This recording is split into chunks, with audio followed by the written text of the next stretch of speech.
Olá, sejam bem-vindos à Cerebral Influencer. Nesse vídeo, tratarei sobre as principais funções relativas às nossas emoções, tanto em termos evolutivos, quanto sob a ótica de seus aspectos psicológicos propriamente ditos.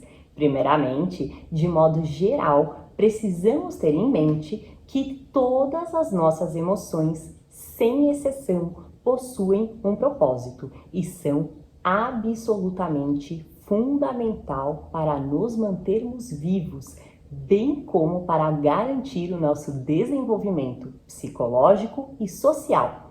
De fato, todos os seres vivos, incluindo nós, humanos, respondem a estímulos do meio ambiente, sobretudo através da forma de sentimentos, sendo que, essencialmente, preparar o organismo para uma provável ação pode ser, nesse sentido, um dos papéis mais primordiais executados pelas nossas emoções.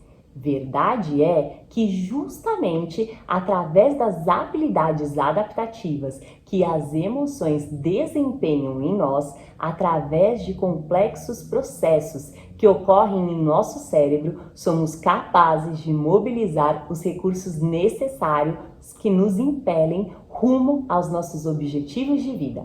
Além disso, as emoções na prática também condicionam a nossa conduta, uma vez que buscam garantir o suprimento de todas as necessidades básicas para a nossa sobrevivência. Tudo isso de modo automático e praticamente sem a necessidade de processamentos cognitivos mais elaborados, mas sim por meio de reações instintivas e extremamente rápidas. Desta forma, por exemplo, diante de situações de perigo ou de ameaça, o medo, uma emoção básica inata, promove em nosso corpo inúmeras alterações fisiológicas que são totalmente involuntárias, aumentando assim, independentemente da nossa vontade, a tensão muscular, acelerando os nossos batimentos cardíacos e a nossa respiração e igualmente multiplicando as nossas forças físicas e psicológicas para enfrentarmos ou fugirmos do perigo iminente. Esse tipo de relevância emocional como um mecanismo adaptativo, inclusive, foi previamente sinalizada e descrita pelo trabalho de Charles Darwin, que concebia as emoções, de modo geral, como possíveis facilitadoras para a obtenção de comportamentos adequados. Essencialmente, as funções adaptativas pertinentes a cada uma das nossas emoções primárias, que englobam o medo, a raiva, a alegria e a tristeza. Em sua obra, A Expressão das Emoções no Homem e nos Animais, Darwin expressa 3 princípios gerais que buscam explicar as expressões e gestos usados involuntariamente tanto pelo homem quanto por animais, sob a influência de algumas emoções e sensações, sendo que esses princípios, sob o seu ponto de vista, foram descritos como o princípio da serventia, o princípio da antítese e o princípio da ação direta do sistema nervoso. Assim sendo, enquanto que o princípio da serventia diz respeito às ações intencionais que visam a gratificação imediata dos nossos desejos, entretanto, o princípio da antítese pode ser descrito como uma identificação de uma possível ameaça e, posteriormente, uma reavaliação desse sentido de maneira oposta. E, por fim, o princípio da ação direta do sistema nervoso, como as reações decorrentes de estados mentais e que são completamente alheias aos nossos desejos. Em termos neurológicos, de fato, o processamento dessas emoções tratam-se invariavelmente de respostas muito velozes para os estímulos do ambiente, sejam estes identificados sob a forma de um som, de uma imagem, de um cheiro ou de um toque. Não importa.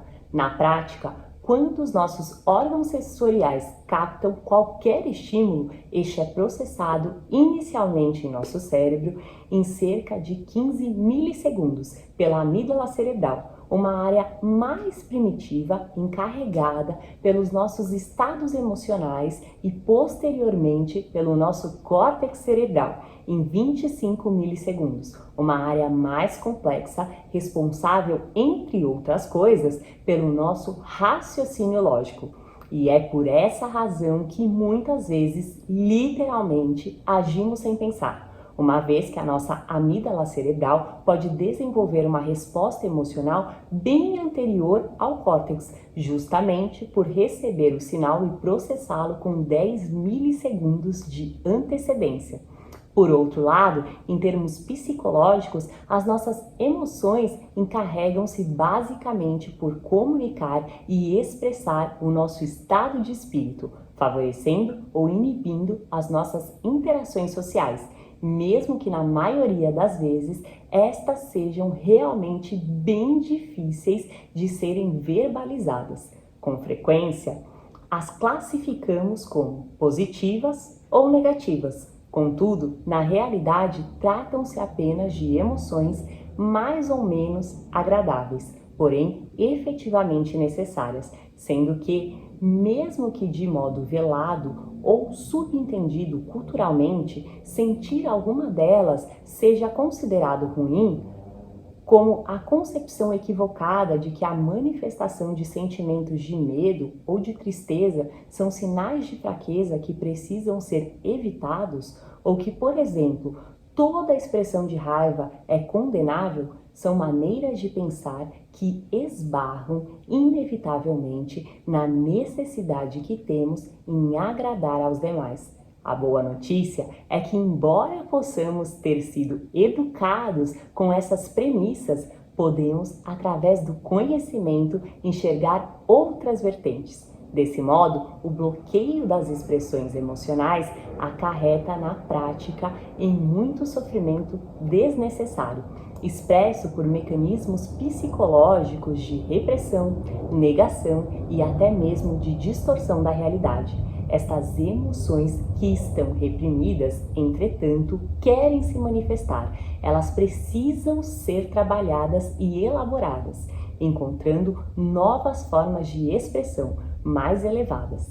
E você já conhecia o papel da relevância emocional? Então, venha pensar fora da caixinha. Acesse www.cerebralinfluencer.com.br. Muito obrigada e até o próximo vídeo!